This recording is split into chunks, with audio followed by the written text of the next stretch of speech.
The reveal. The boardroom felt like a pressure cooker. The air was stiff and tense, and I could feel every eye on me, watching closely. At the front of the room, my brother-in-law James paced confidently. He wore a sleek, expensive suit, and not a single strand of his dark hair was out of place. Everything about him, his appearance, his posture, his smug little smirk, was a performance, a show of power. James looked like success, and me, in his eyes, I was just a baby. He set another problem,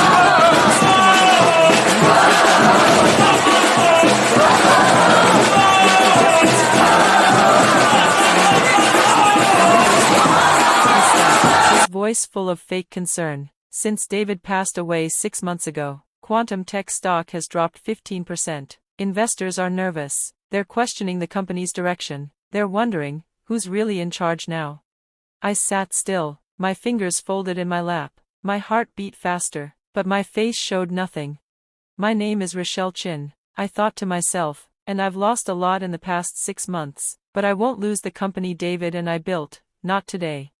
James clicked to another slide. Let's be honest, he continued. Our shareholders are not going to feel confident with a housewife holding a majority of shares in a tech company. That word, housewife, hung in the air like poison. Some of the board members shifted awkwardly in their seats. To them, I was just David's wife, the woman who smiled at company parties, arranged fundraising dinners, stood quietly beside him during interviews. What they didn't know was how much of this company had quietly come from my hands. James turned toward me. His expression was gentle, but his tone was firm. Rashel, you know David would want what's best for the company. I've drafted a proposal. We'll buy your shares at a premium. You can keep the estate, the cars, everything. You'll live comfortably, and the company will be in hands that know how to handle it. He smiled, as if he was doing me a favor.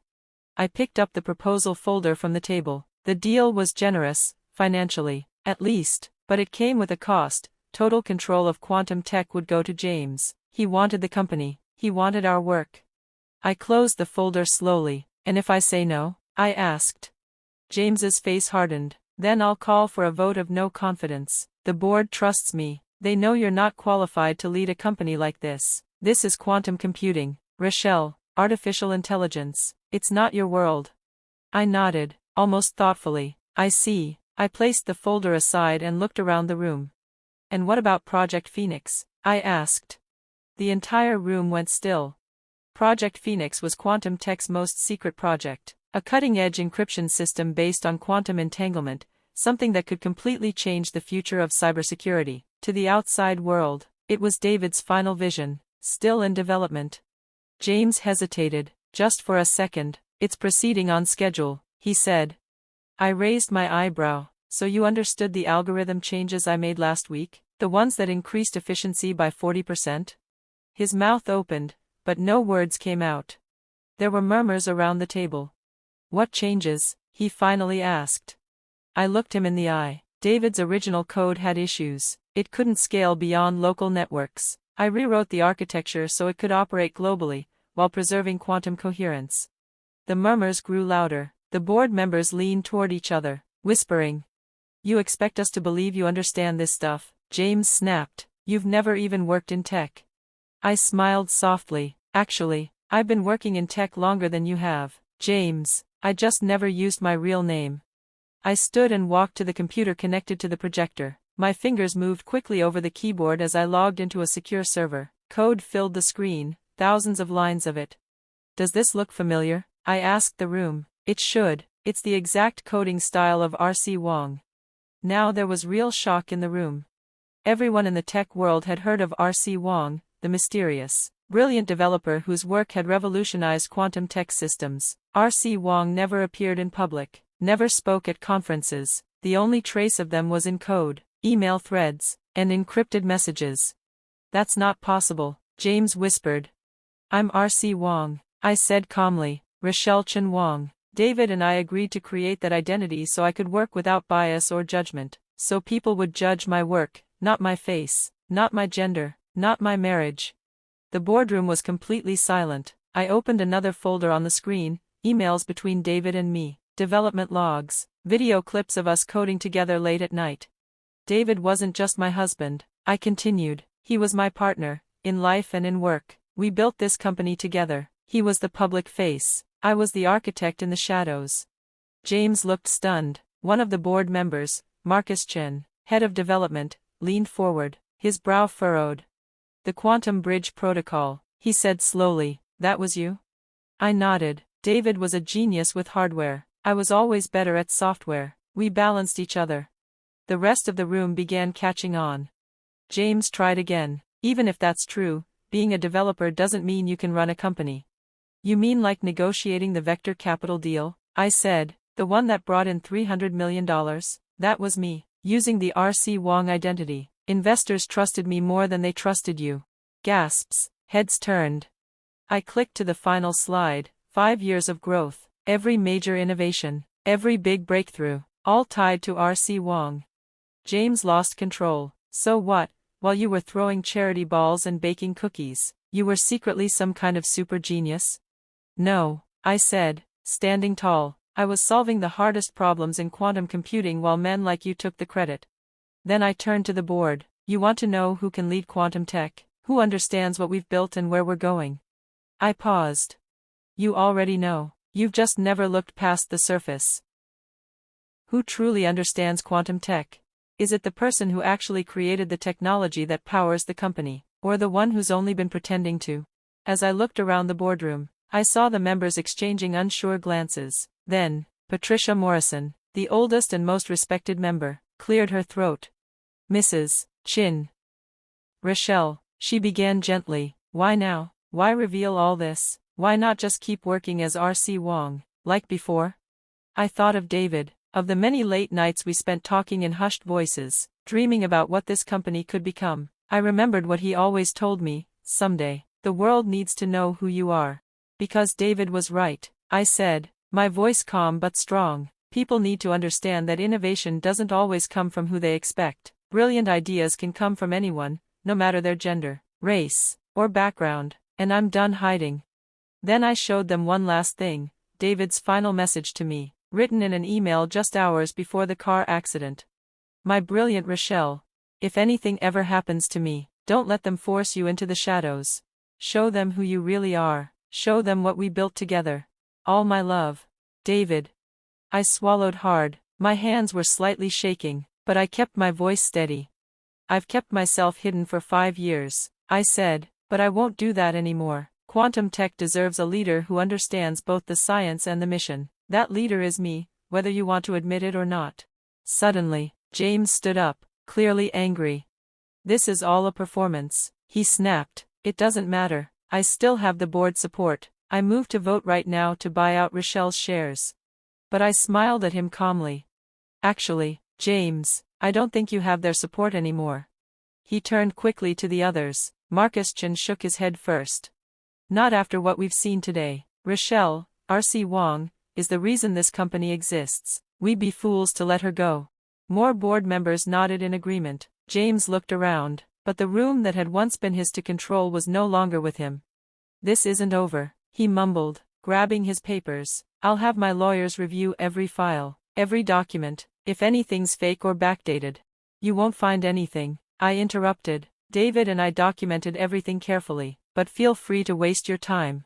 James left the room in silence. After he was gone, Patricia spoke up again. I think we've underestimated you, Rashel. Many of us did. I looked at her and nodded slowly.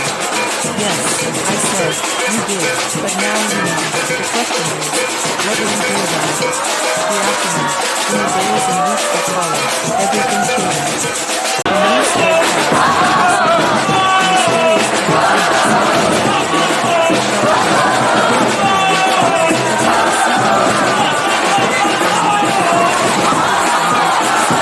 News reporters called it the tech world's biggest surprise.